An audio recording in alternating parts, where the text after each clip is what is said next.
Here. Here. Here. Here. Mr. Chair, for the record, Mr. Chair, Hecht is added to information.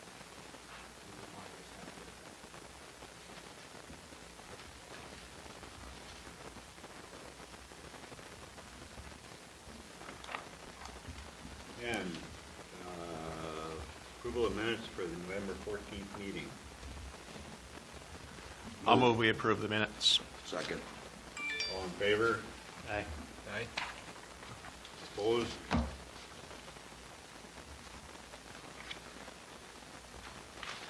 Bills and communications. Review of accounts payable November 21st. Do you have any questions? And accounts payable December 5th. Again, questions? I don't have any questions, no. No.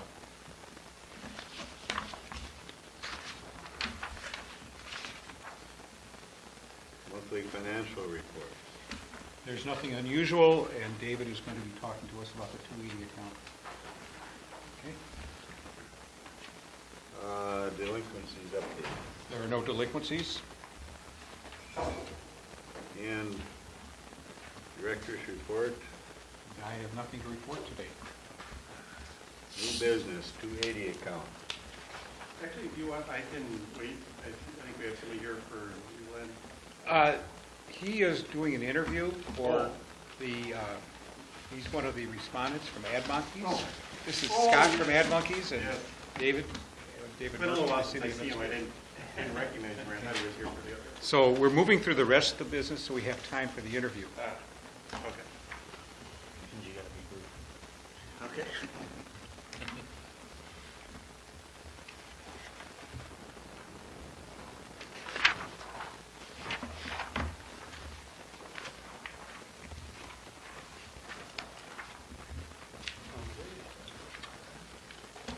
I apologize, I was not prepared at the last meeting.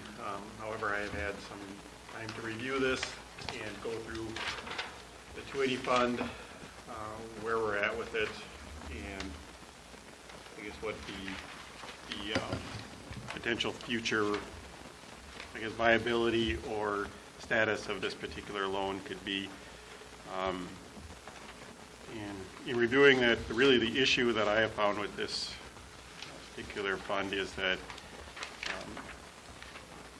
is how to maintain its long-term viability.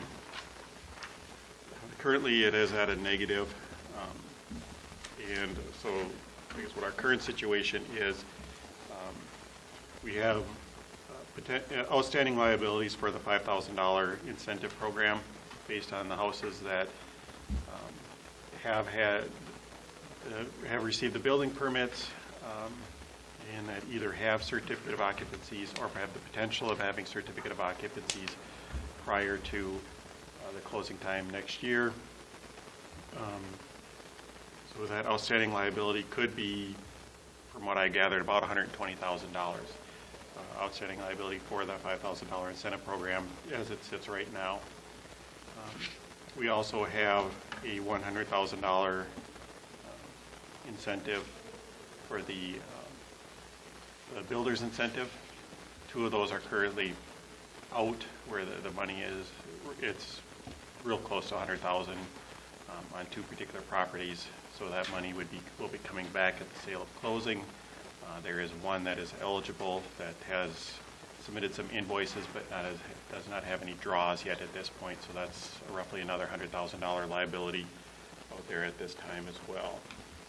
So that comes to a current liability of roughly $220,000, maybe a little north of that, plus what our total yearly expenses are for non-incentive items, which is, I'm going to say $50,000, which means our overall liability for 2018 could be somewhere to the north of $270,000. Problem is that we have no stable source of revenue for the 280 fund. And currently, our only revenue source, our consistent one, is the the sales of the lots from the water's edge up on the north side. The problem with that is that those lot sales were intended to pay back the bonds for the street assessments. So right now, those lots out there are being offered at the cost of the assessments plus, from what I can understand, $12,000, which would cover the cost of the added incentives for those particular housing units out there, meaning the $5,000 homes, the landscaping, that type of thing. Compounding this as well is that each year we have to pay roughly $110,000 for the bond payment for the streets and the assessments for the street construction out there at on the north end at water's edge.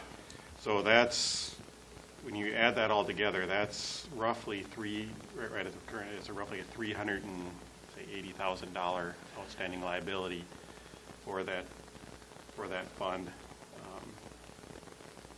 and with no real source of revenue at it at this point.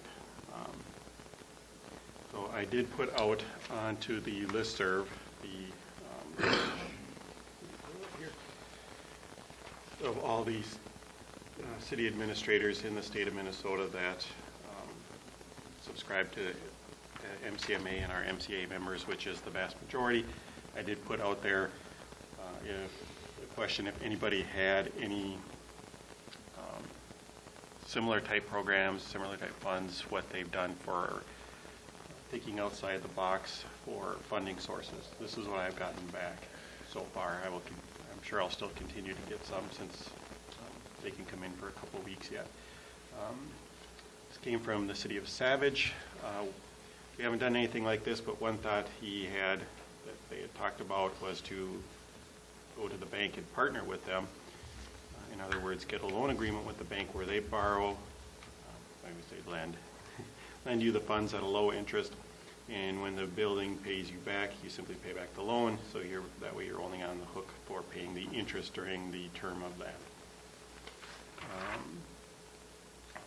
Let's see, Cambridge suggested looking at the workforce housing grants being offered through the Minnesota Housing Finance Agency as maybe seed money for the $100,000 portion, the $300,000 that we'd be loaning out for that. However, that would not be an ongoing property source. And the other one that I got was, this is from the city of Casson, which is right by Rochester. They asked, does your city have an electric fund or other utility fund that could make a loan for this purpose? The utility could benefit from the addition of additional customers if we have the excess capacity in the electric fund to do that. That would be one option. I think the timing of this particular issue coming up as we are now is interesting for the fact that we're going to have our budget discussion at the council meeting here tonight as well.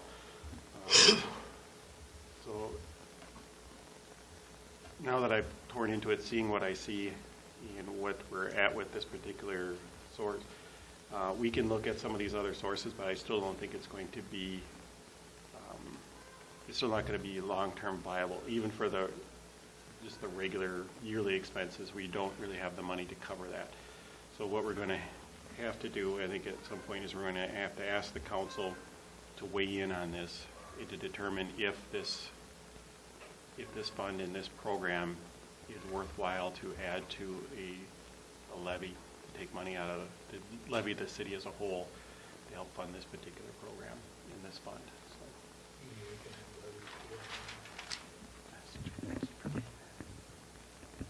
I've never done one. I've never worked in a city that's on how it's forget. Yeah, that is true. So yes, the very good point. The EDA can levy it. They do their own levies as well. That would be a good option. You'd have to work in conjunction with the council on that, make sure they're okay with it. But realistically, that's going to be probably our only long-term viable solution that's going to make sure that we're funded for the long run.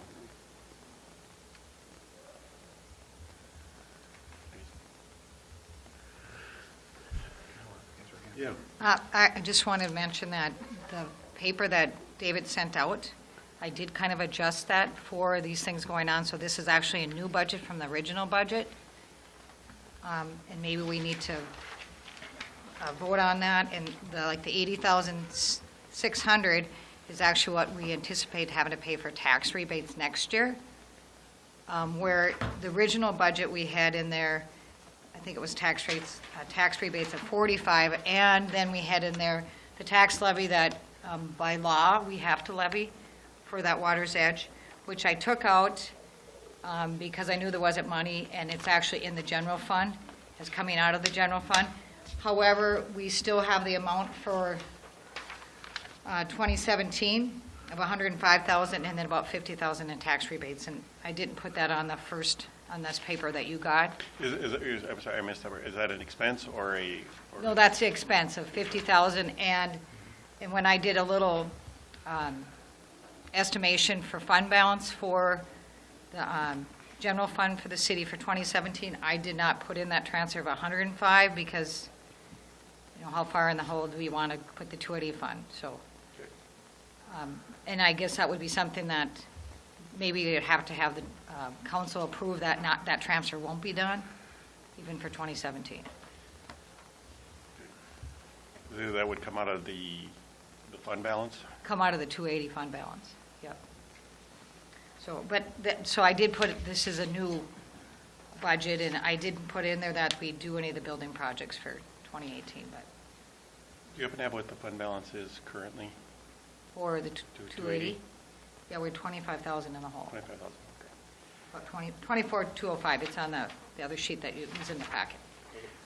As I recall from the discussion when we dealt with the Valley Golf abatement, we do have the right to levy for abatements.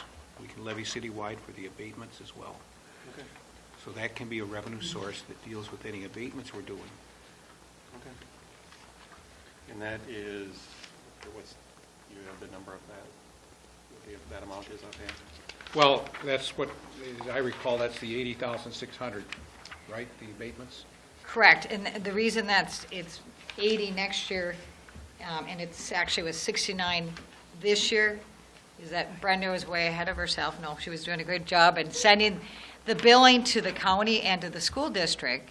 And so we had actually collected the money from the school district because their year ends in June. So they've already sent us the check for 11,000 for the rebates we're going to pay in March. But I'm anticipating that the county won't give it to us till January because they're on a calendar year basis. So that 11,000 is actually in 1 year instead of the other year. So that's why there's a difference of 10,000. So that's why it's 80, not the 70 that is the actual number. So, and the other thing to keep in mind is that if those property gets developed in the south end of town where they're going to build all those higher-end homes, that the property taxes will be higher too. It'll be a $600,000 home instead of a $300,000 home. So just to keep in mind that they'll probably go up, those tax rebates.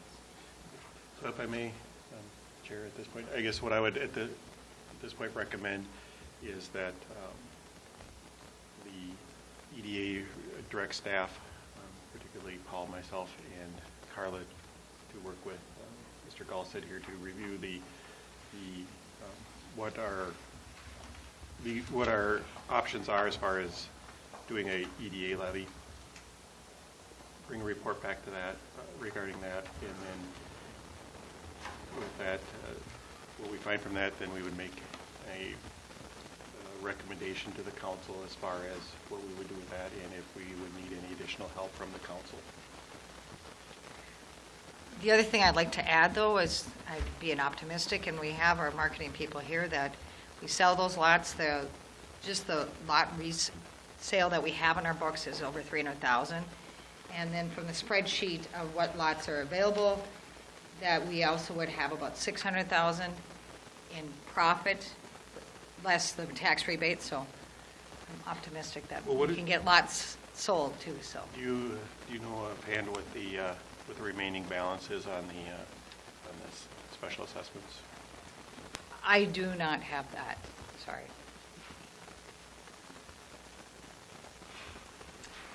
And it would take some work, but we could figure it out because there's so many different projects in there, but we could figure that out. Yes. I have a question about if the EDA were to do its own levy, would we show up on the county's tax statement as a separate taxing entity, or how would that work? Yes. Yes, you would. It'd be a separate line, like it says other taxing districts, it would be down in there and it would say EDA. Okay. And if we did that, we could take the EDA administrative expenses against that also, is that correct, Ron? I'd have to double check. Okay.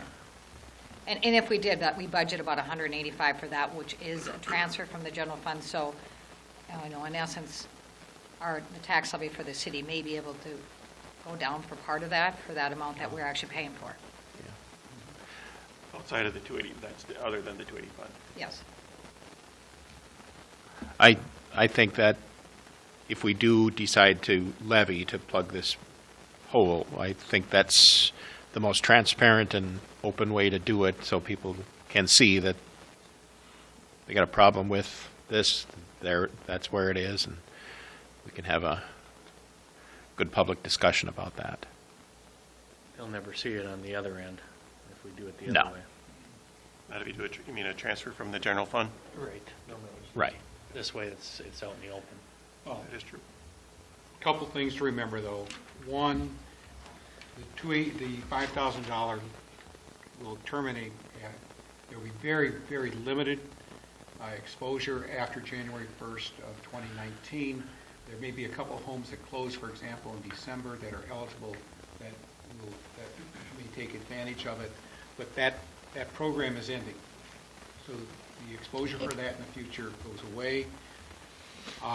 The other thing is the purpose of the $100,000 program was to incent builders to build spec homes, which they have done. Market in Grand Forks area right now is a little bit on the slow side. So as homes sell, we'll get that money back because that's a loan as opposed to an expenditure that we'll never see back. So that being the case, if we can think about that, while it's a liability as it occurs right now, it's still a potential revenue for us over the longer run. It should be revenue neutral, because It'll it's be a revenue result. It'll be Neutral. revenue Yeah. neutral for us as we continue to use it and sell more homes and create homes that way. The other thing we're doing is we're deferring under the $1,000 program, $1,000 down program, we're deferring the time we receive the money on the lots, all except for $1,000, until they close. But that means that that puts us on a similar basis to private builders right now in trying to sell lots and have homes built on those lots. That's one thing I just want to make sure I'm clear about. I wholeheartedly agree with the $100,000 incentive program that we're doing right now. And I definitely think it's something that should continue. We just need to make sure that we have the funding available to continue that. And I am supportive of this due to the fact that of the unique situation that we are in and that we have city lots that we have to sell in order to move this forward. I think it's a good way to spur that development. So I definitely am in support of this. I just had a question. So the $100,000 loans that we gave out, was that interest-free loans that we gave, or was there an interest rate attached to that? These were interest-free. The purpose was to spur speculative construction of new homes, get lots sold, get people to move in here. And it's because of the risk involved with speculative housing that we did it that way. But it was done as a way to help builders, incent builders to come to this side of the river and take advantage of it. So then, at that being revenue neutral, then essentially, it's really not revenue neutral from what I understand, because we basically gave an interest-free loan and we're on the hook for it. So if we're going to do this going forward, do we need to figure out a way to cover that, is kind of what I'm wondering with the $100,000. The seed money, yes. Yeah. If that's what you're asking, yeah, the seed money. So we need to figure out a way to address that then. Yes. And that's what you guys are going to work on, is addressing that part as well? Correct. Okay.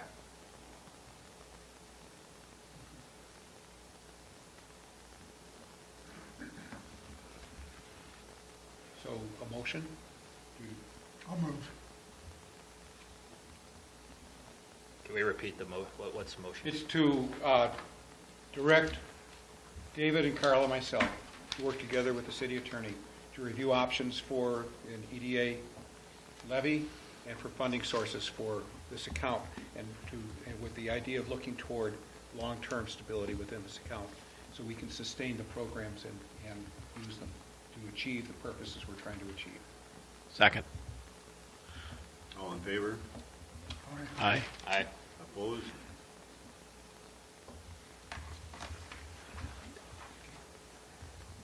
Thank you.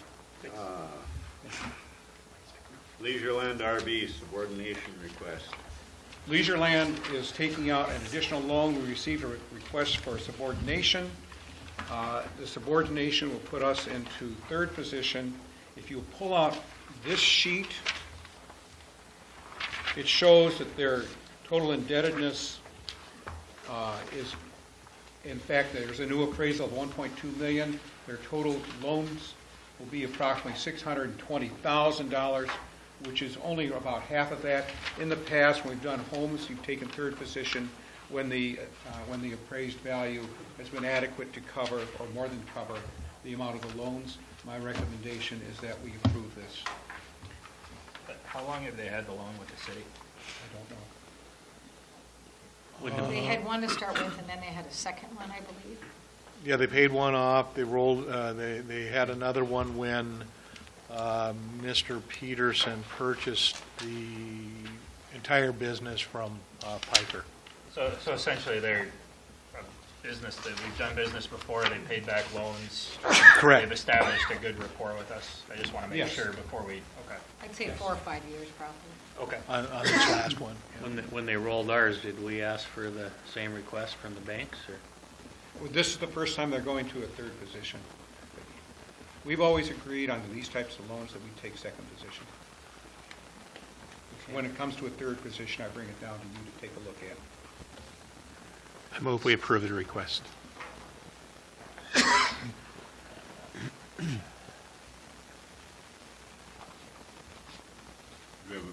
You did make a motion? I made a motion. Second? Second. All in favor? Aye. Opposed? No.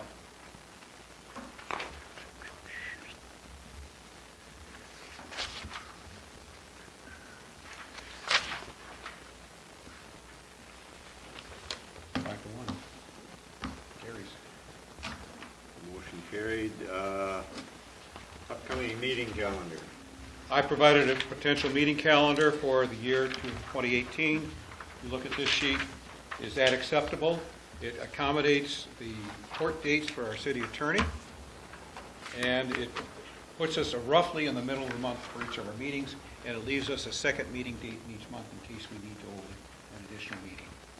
He gives a concession of a discounted rate then on our meetings? I was gonna give him a raise. Yeah. You gonna give him a high chair? Yep. Okay. High heels. Motion? I think we're agreeable with that. Could we have a motion? I'll motion. I'll second.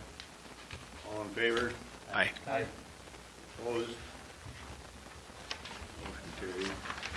You gotta give it to You him. gotta give us some room. He has it coming. And Okay. This takes us to, let me bring you up to date.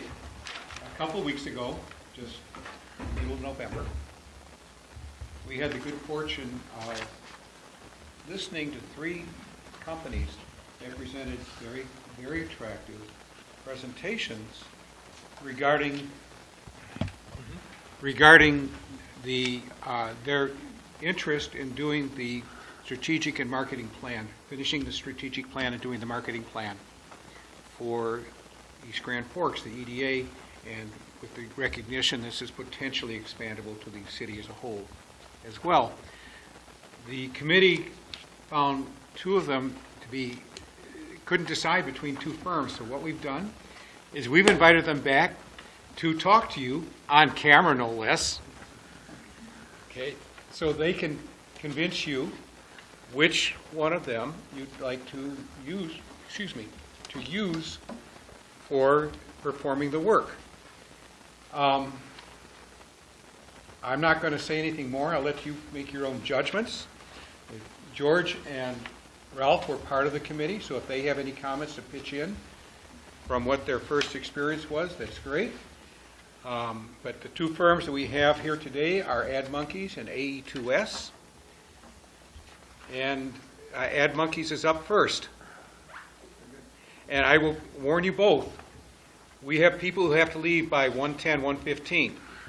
So I would ask that you figure 1:05, because they'll need about 5 minutes to make their final decision, because it goes to council tonight for discussion at the work session. So 40 minutes gives you about 20 minutes, gives AE2S about 20 minutes, okay? Fair to both of you? I see nods in the back. That's good by me, Okay. too. Well, good afternoon, everyone. My name is Scott Telly. I'm owner, creative director, and an account executive at Ad Monkeys here in Grand Forks, East Grand Forks. I say that both ways because our business is on that side of the river, but our home is on this side. In fact, almost half the people who work at our company are residents of East Grand Forks. We are a full-service advertising agency that has been in business for 25 years. During that time, we've racked up, I guess, about 50 awards for excellence in advertising from a state, regional, and a couple times national level. I should thank Paul, Ralph, and George again for your time a couple weeks ago when we first met. That was a good visit, very educational, I think, on both sides of the table. I do have a couple things that I will pass out for us today.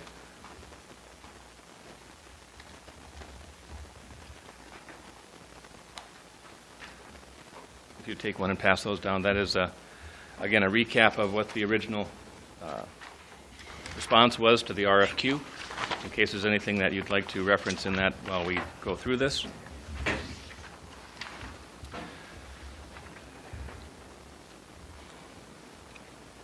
Being no stranger to East Grand Forks and to City Hall, I find it an interesting situation that you're in terms of trying to rebrand the EDA, if I can call it that, because I do believe that a facelift is in order for the entity, at least in the public spectrum.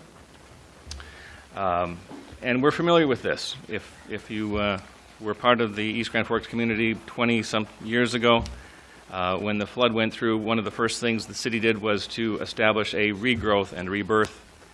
And at that point, Ad Monkeys was asked to assist. And we provided the Growing in the Right Direction campaign that first got the ball rolling for the city in its redevelopment after the flood. That event included working closely with members of City Hall. We produced the slogan, the catchphrase, "Growing in the Right Direction," which was an important statement at that particular time because there was a lot of free money flowing into the community, and there was concern whether or not, on both sides of the river, if it was being spent properly. And so we proposed and were successful in launching that slogan, "Growing in the Right Direction," the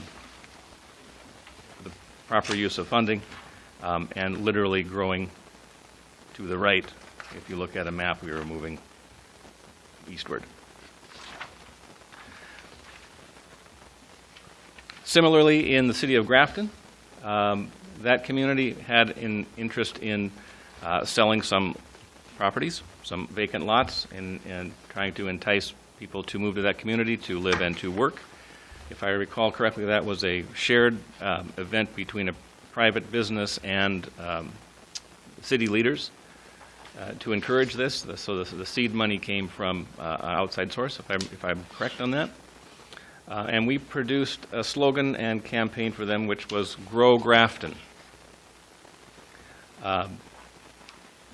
Short, punchy phrase, which at that time became the go-to online, so it was growgrafton.com at the time. That campaign has since ended, and I believe the website is now down. But at the time, it was Grow Grafton. We produced a graphic mark for that, full-color sales packet, which included a 9x12 pocket folder, inserts, incentive listings and descriptions of what all this involved, so that the committee had the collateral materials it needed when people were come knocking. Yeah. Those two are probably the most similar to what we've done in this type of work.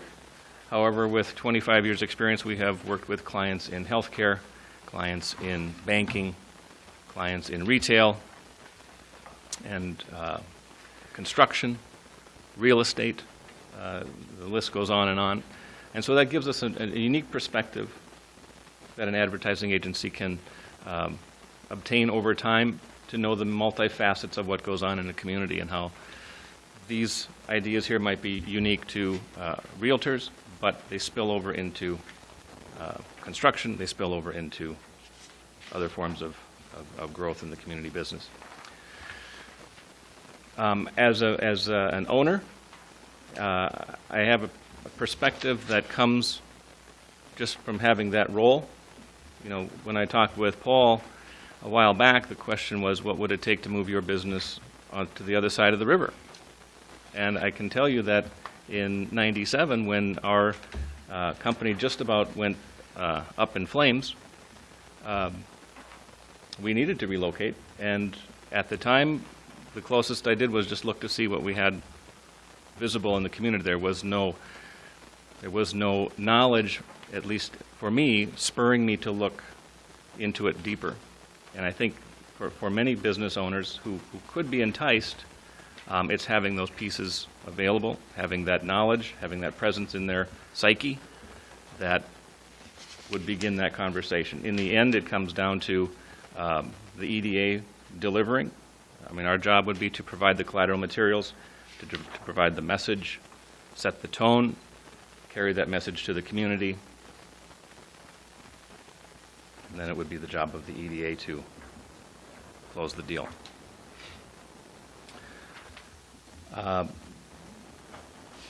In providing materials for this campaign, I believe that a new logo for the EDA is essential. It's seen its better days, if I can be so bold as to state that on the record. We have, if I pass this around, if you just take one and pass, please, samples of our work in just the simple area of logo design. I say simple because it looks simple, but really there is a real science behind it. Most of these should be familiar to because they are all from within our region. Economic Development Corporation of Grand Forks, Greater Grand Forks. Grand Forks Regional EDC, excuse me, is the official name. We provided that logo, their original logo, which lasted, I believe, maybe 15 years or more. And whether it's retail or healthcare, you can see across the board that we are quite experienced and capable in producing that initial mark. We would do that for the EDA. Along with that, we would provide a graphic standards manual. I'll pass this one around just as a single copy. This was one that we had produced for, and I should back this up. This is an electronic document in most cases. We printed out one copy for the sake of today's meeting, but in many cases, a company prefers to have their graphic standards rule book as an electronic file, cuts down on paper, and so forth. So I'll pass this along just so you can see the depth that goes into not only creating the logo mark, but then establishing all of the guidelines, the rules, so that in the event that there's a changing of hands a year, 5 years, 20 years down the road, the rules are in place so that others have reference material to carry on that look, because that is essentially part of what a brand is that continued use of colors, typography, graphic styles, and a book like this would be essential to the EDA as part of the project. A couple other short-term things that we would do in phase one of this would be to oversee some info gathering, survey of business people, potential residents, to see what it would take, what's their perspective of the community, what's their perspective of uprooting a business and moving it across. the river or into town from other places. And of course, the online presence is key. Social media, website, all of that has to be brought up to speed, if I can say that. Long-term, it would be to solidify the EDA brand and carry out a lasting, positive image of that organization to the community.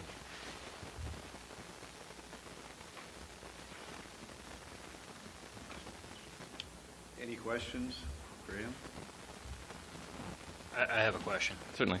So how do you typically measure the effectiveness of your campaigns or your projects? How do we measure the results of it? Pretty much.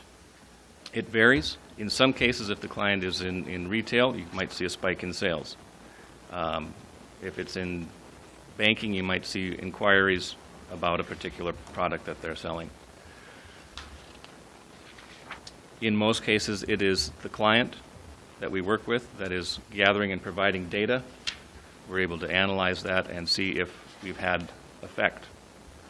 The step of actually conducting follow-up research is certainly part of what we can do on this. We're at the whim of the client. If that is something they would like, we do that. If they want to just keep moving forward because they have a good sense for it in their gut, we go that route. It's entirely up to the client on how we go through with that. Another question, if that's all right. So, there's a lot of successes that I see that you've done. Have you had any failures that, you learn from or anything? I mean, I would say every business has its shortcomings over the course of its lifespan. Looking back 25 years, we've had a lot of satisfied customers. If I had to say that we ever came up short, I can't say that it would be in a big way. I don't have an answer for you on that one. fair enough. If it comes to me in my time, I'll tell you. Okay. Like I asked you that last time too, wasn't it? It was, yeah. And I mean, our track record is very strong. There may be been a couple times we were overzealous. Maybe wanted to do more for the client than the client was ready to invest in, which would simply have been a learning experience on our part to have over-delivered. Fair enough. Daniel, got any more questions? Mike? George, questions? Ralph? Josh? Nope. Tim? Any closing remarks? I know you'll make the right decision. You have two great candidates here. If AdMonkeys is fortunate to be chosen as your partner in this, that is exactly what we will become, is a partner working day-to-day on first-name basis, running to your office when you need us, offering our conference room if you need space over there, developing a product that will shine well on the city of East Grand Forks. Well, let me talk a little bit further. We have two basic charges in here. One is the industrial, commercial, generate wealth, create opportunity side. The other, as we may have heard, you've heard us talking about, is the residential side. We have 52 albatrosses that hang around our throats right now. We need to sell those, if only to get that obligation, annual obligation of the special assessments off our backs. And then it would also, by selling all of them, we wouldn't be dealing with the $100,000 loans that we're dealing with too. But it would put us in a much better financial position. How would you approach the two sides of the equation? Well, one side I think I've experienced firsthand. I was a resident of Grand Forks before building in East Grand Forks in just after 2000, 2002, I think it was. And the reason we moved here was the incentives. I mean, there was incentives to move into the community at that point, and we saw it as a good thing, and we made the move, built, established, and stayed. And if I can be moved through that process as a resident, I know exactly what's going through the mind of a potential resident the same way. As a business owner, I think it would be the same kind of a situation to walk them through the process, help them envision where they need to be, and then see it through. But it's a lot of work. It's a lot of work, no question about that. Any last questions? Thanks, Scott. I do thank you very much. You can always stay or watch the conclusion, too. Thank you. Where do you want us to plug in the presentation for you? It goes up there. There, either the computer or drive here.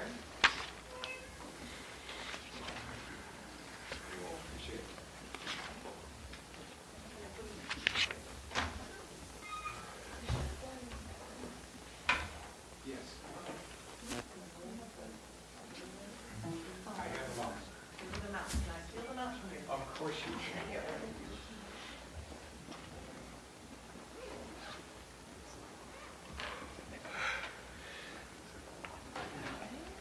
One mouse. Well, let's see, we can't get her. Oh, yeah, these are their strategic plans. So these red ones are the handouts that go with the PowerPoint. And I have a strategic plan and then. Folders. If you go down to folders. There we go.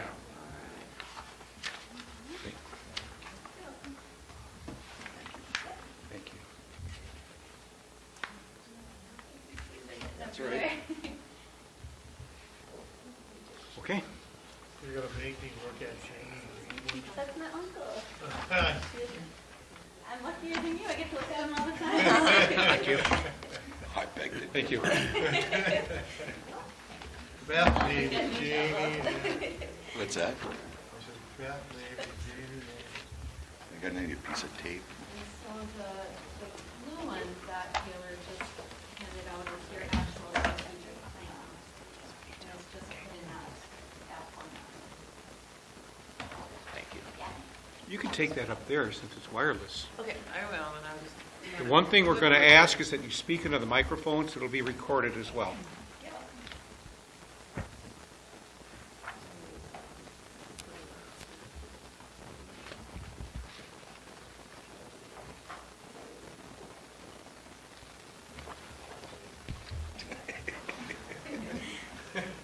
Darren's worse. They're both pretty Wow. You can't leave me anywhere in jail still. Oh, you know, that's I'm still not the, surprised. well, it can either be good or bad when you put people you know on the cover and you're like, well, I hope they like this guy. I've known him my whole life.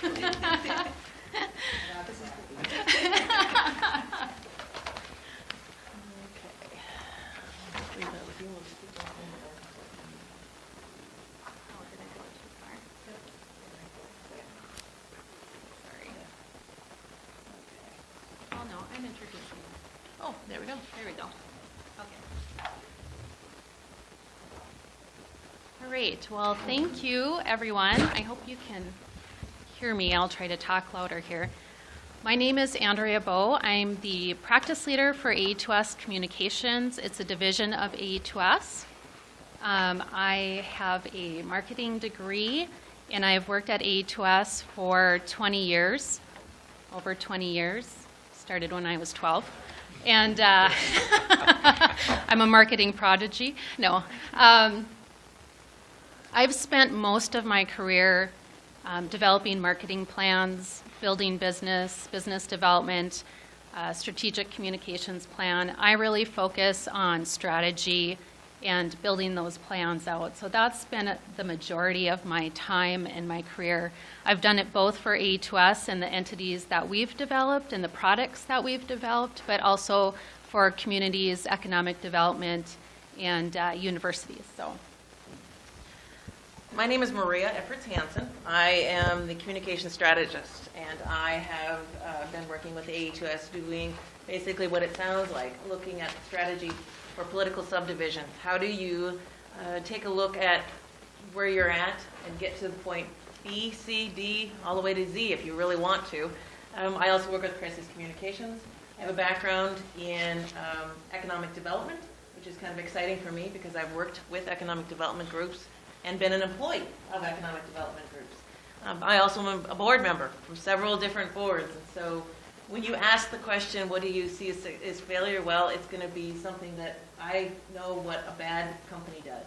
And I'll never make, well, I shouldn't say never, but my goal is we aren't that company, because I've been on your side of the table also.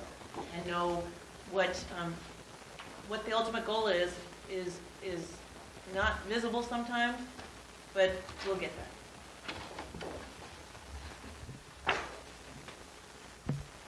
I'm Taylor, and I do mainly social media and graphic design work at A2S and for A2S Communications. I'm originally from Grand Forks, but I recently, I guess it's been a couple of months, I moved to East Grand Forks, and I guess some of you know my family from here, so good or bad, you probably know more than you want to. But I really like the community, and it's always been really near and dear to my heart. So we have a couple other people on our team that are shown up there, Nicole and Zachary, and they're both focused on marketing and design, specifically branding and the design that goes with branding. So that's our team.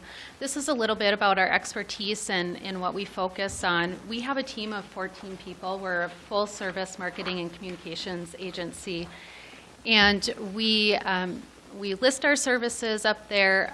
Here's a smattering of our examples of what we've done. There's been branding, a lot of communications marketing strategy and plans, but we also execute those plans. And so what you see up there is the execution of those plans. Red River Valley Water Supply Project, brand, logo development, gosh, on and on that one. Social media. We've done quite a bit of government affairs work. The Let It Run campaign, that's a video for St. Cloud, Minnesota, the city of St. Cloud. You'll see the Minnesota Association of Townships on the bottom there, and that was website work and some video work.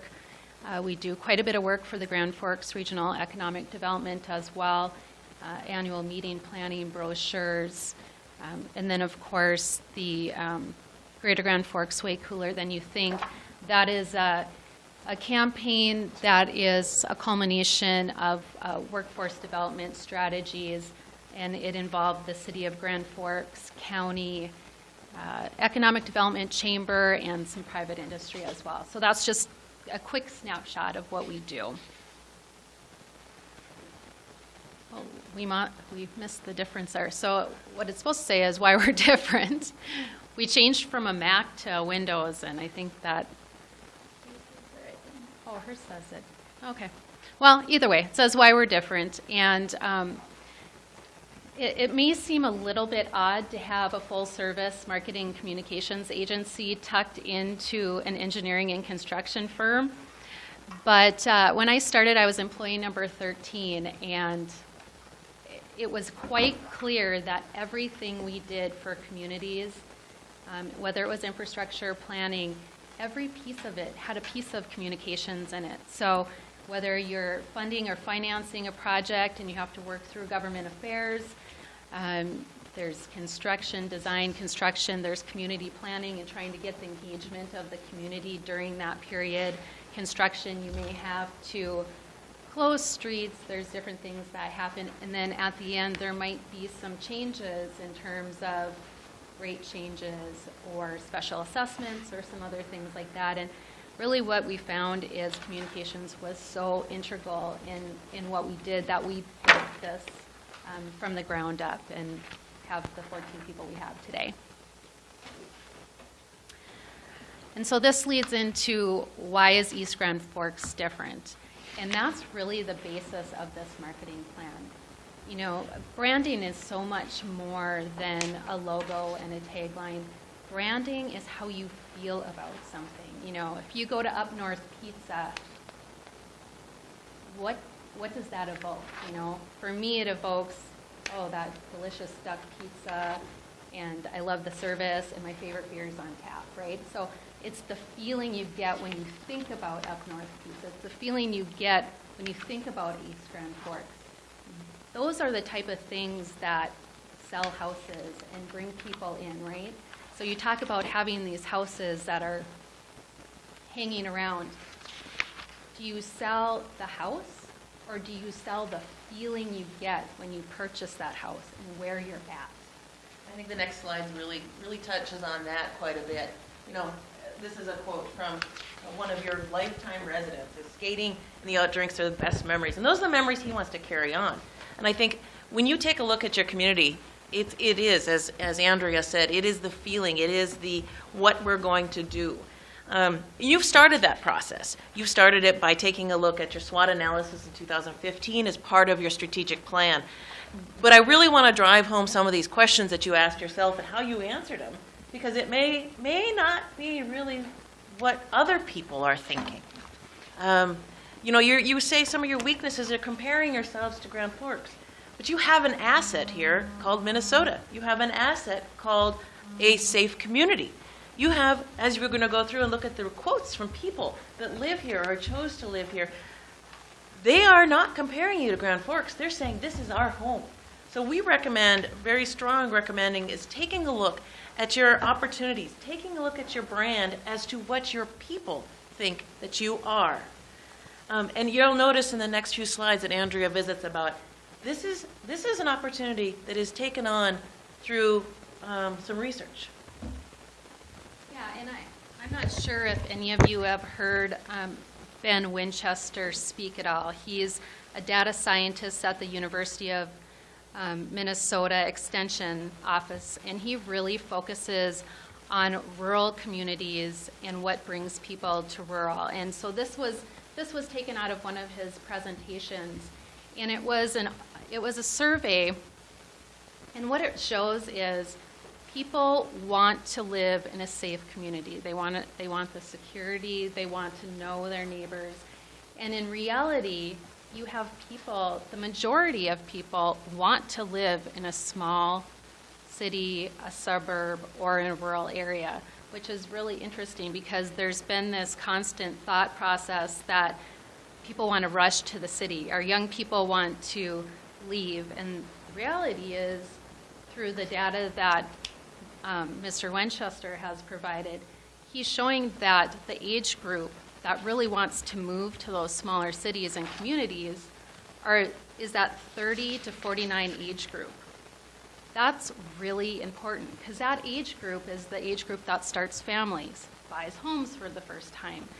And it's so important. There's this movement in economic development right now that, okay, think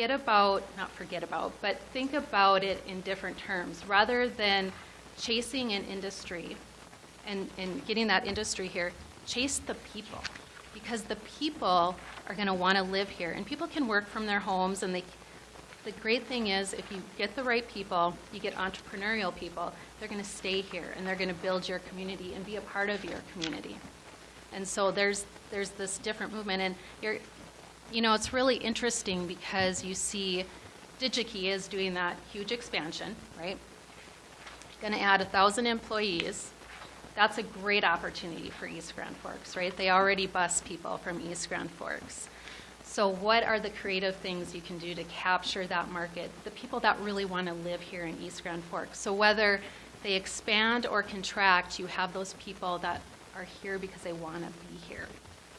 And that's, it's great that Thief River Falls attracted that expansion, but they really have to work on the place and getting people to want to be there. And you'll see by the next slide, there's a family that has chosen to live here. They moved here because of a job, but they're saying, and apologies on this whole slide, it looks much better on my screen. It looks better in your books, you know. The memories and the families are why they stay, and it's what Grand Forks has to offer. So when we get to okay, how do we do this? Now you get to the answer to the question that you say, all right, fine, great spiel, how do you do this? What we need to do is actually find out, how do we build that brand, and ask those questions. Why did they choose to be here? Why would they buy a home in East Grand Forks? Who are those people? And you'll see by the next slide here, one of the first things we recommend doing is taking that survey, taking a look and asking the questions of your residents. Because I have an idea why people live here, from who I've talked to. You have an idea because you live here. But what about those new people? What about those families? Why did they come here? Why are your businesses staying here? And how do we drive that down to the target audiences that you want to ask?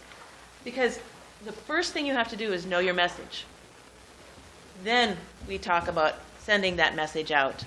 And the next slide really highlights what I want to say is, so go ahead and click it. This was a sample example, but the next slide is what you want to be is authentic. You can't walk out the door and say, well, come to East Grand Forks. We promise you the world.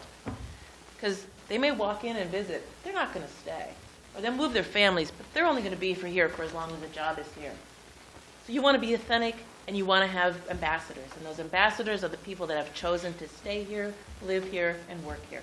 When I worked for a major oil and gas company, they went through a lot of downturns. But when I looked across the board at everybody there, it was they had chosen to stay in North Dakota. And these were people that chose to live there, raise their kids there. I bet you have the exact same thing here in East Grand Forks. Why are they here? Let's find out why, and then use that as the target and that as the market.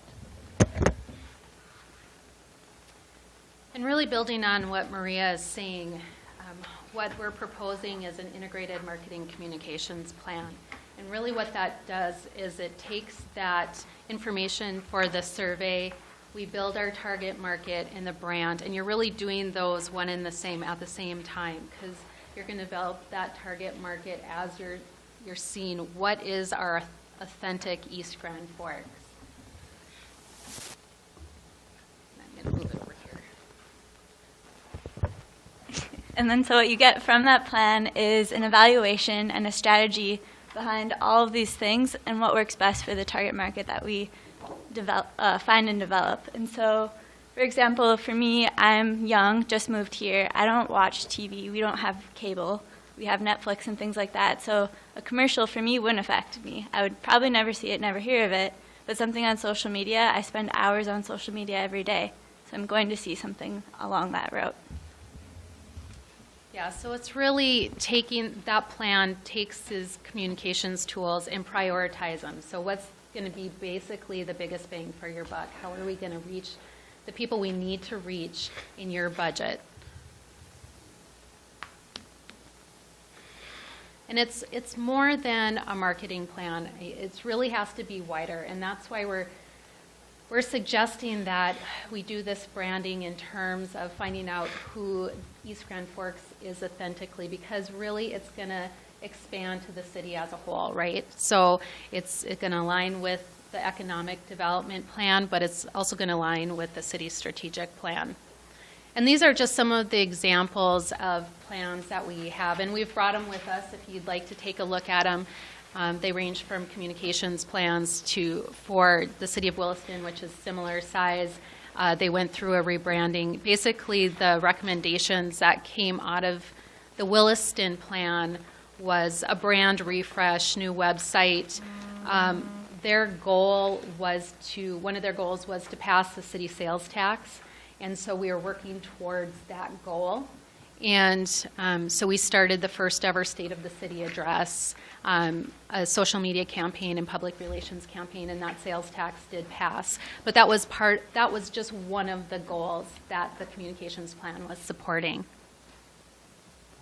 And then, of course, this campaign, what came out of this was the brand, new website, social media, digital advertising, media buying. Actually, there was focus group included in this as well, because Maria, you reminded me of something when you were talking about the survey.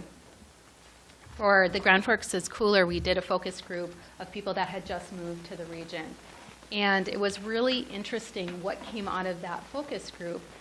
having lived in smaller towns my whole life, when somebody said, the commute, I can get anywhere in Grand Forks and East Grand Forks, I can get anywhere in 10 minutes or less. And it was amazing to this person. She lived in Houston. She had 2 kids. Her kids could only pick to be in one thing each because she couldn't drive them where they needed to go. She's like, moving here changed our life. And I was like, that's a little dramatic. But, she was that passionate about it. She's like, my kids can be in multiple things. I can run at lunchtime and see their games. We're like, okay, well, that's great, commute. So we did work it into the website. We saw it getting played. We added it to social media and did a special post just for that. The organic reach on that was crazy. And so we're like, okay, this is something.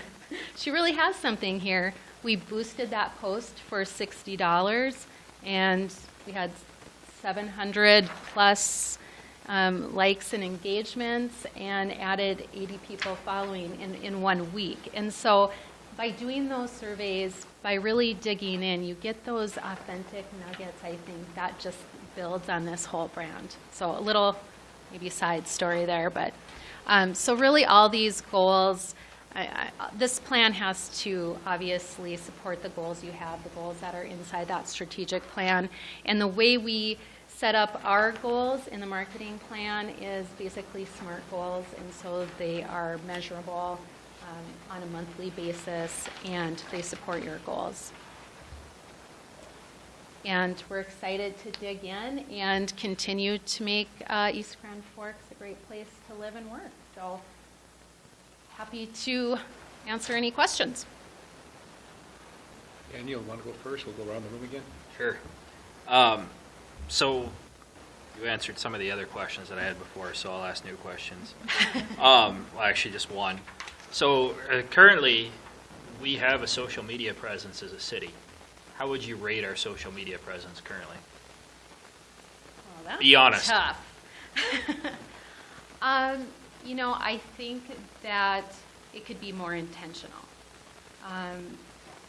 A lot of communities don't necessarily have a plan, and so for social media, it's really important to project out a plan, like 2 or 3 weeks, because consistency is huge.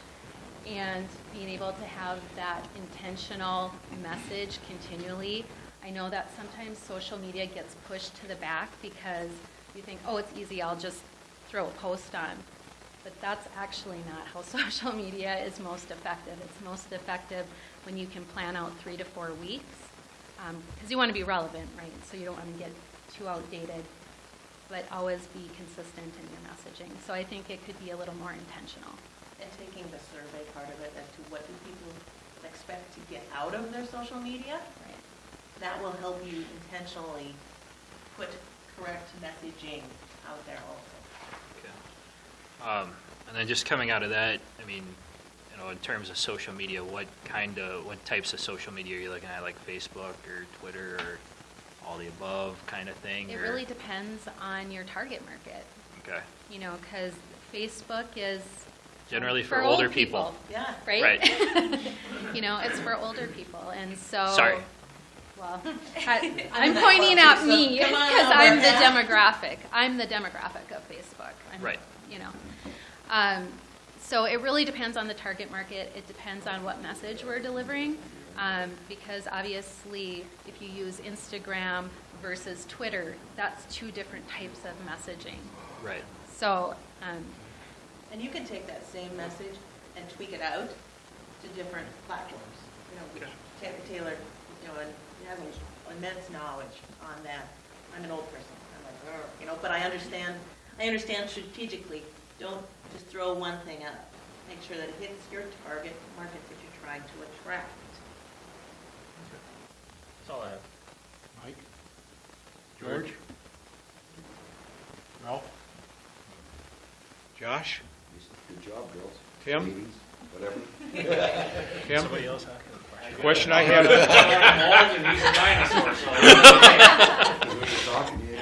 The 2 sides of the equation. Talk very briefly about that, because we're just about out of time. Remember the residential versus the non-residential sides. We've got to deal with the residential side. The residential side, I think, I touched on it a little bit earlier. I think it's selling a lifestyle in some cases and selling that community lifestyle. I think there's opportunities ahead of you. I mentioned DigiKey. I think that's a real opportunity. I think there's maybe an opportunity to sit down with DigiKey and have some special programs for their employees moving into the area. Who knows? And maybe you're already doing that. I don't know. And I want to jump in on that because the fact that you can you can have all the incentives in the world, but so does everybody else. So you want to know who those people are that you want to live here and that they want to stay. So once again, going back to targeting the right audiences for the ones that we need. Any final statement? No, we're just really excited, and thank you. I would remind you to take your board and your Come back and get it. Otherwise, we'll take them as contributions, and the city is always willing It's to over accept $5, contributions. so It would be to the city, it's not to any state. Oh, there's ways to get around it, all right. Okay. So the EDA will end up talking about this right now. They're making a recommendation that will go to the city council at tonight's meeting. And I will leave that, you can have the flash drive. And Thank you. If you have questions later, you can ask for that. Thank you. Nice meeting. Thank you very much for coming in. Good luck with your We relatives. won't hold Jamie against Thank you. you. Or Kim. Kim was in the other one. Or Christie. Christie by that, I know that. You can leave that there. I'll just take care of everything down I there. don't know either one. Thank you. I do. He doesn't know how to use it anyway, right? Okay. So, yeah. Thank you. Discussion? Before we start, I want to let everyone know that one of these firms is a client of mine, so I'm going to just abstain from this part of the decision. But I did want to see the presentations, and but as far as voting on who we do, I'm going to keep it to myself which one is which, but just wanted to let you know that I don't feel comfortable making a choice. Thank you. I already got an idea what I want to do, so. Well, if you Well, guys hear know, from anybody else. make a recommendation. I make a motion to go with B, AE2S. Second. The reason for that, I could just, the social media presence, I think that they have the right demographic of what we're going for. We can attract those kind of people to the community. That's what is gonna attract businesses here, because that's one of the issues that businesses have is getting people with the right skill sets and that age demographic to move here. I think just that'll think help they're out more both sides of the tuned. equation. Okay, call a vote. I second. All in favor? Aye. Aye. I guess I'd be the only one opposed then.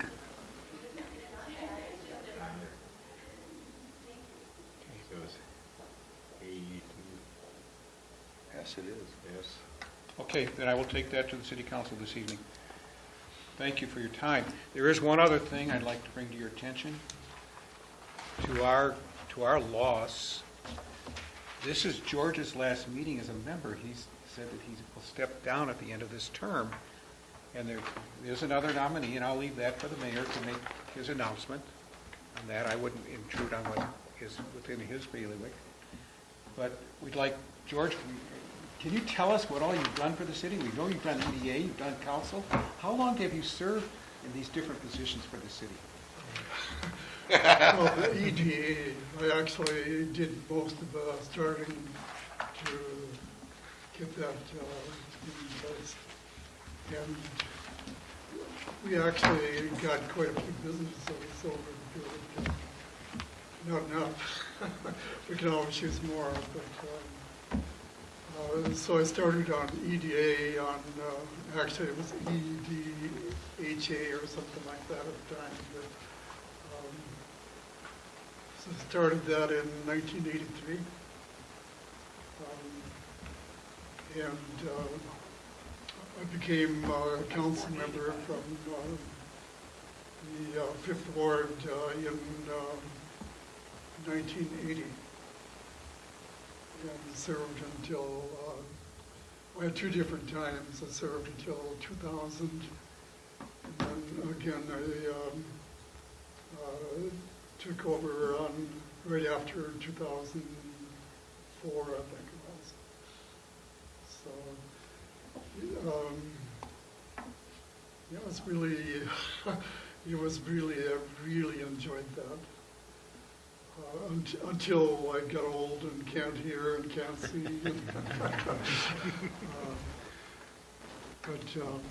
Yeah, I don't know, I spent $4,000 last week on hearing aids, and they're working pretty good. Well, you know, your departure is a big loss for us, and we will miss you. I would like to invite you to come back on January 23rd. We would really appreciate that. That's our next meeting. Come back and visit with us on that day, okay? Okay. Thank you. You bet. Thank you. Appreciate it. You've been here forever, George. They built the place around you. They did.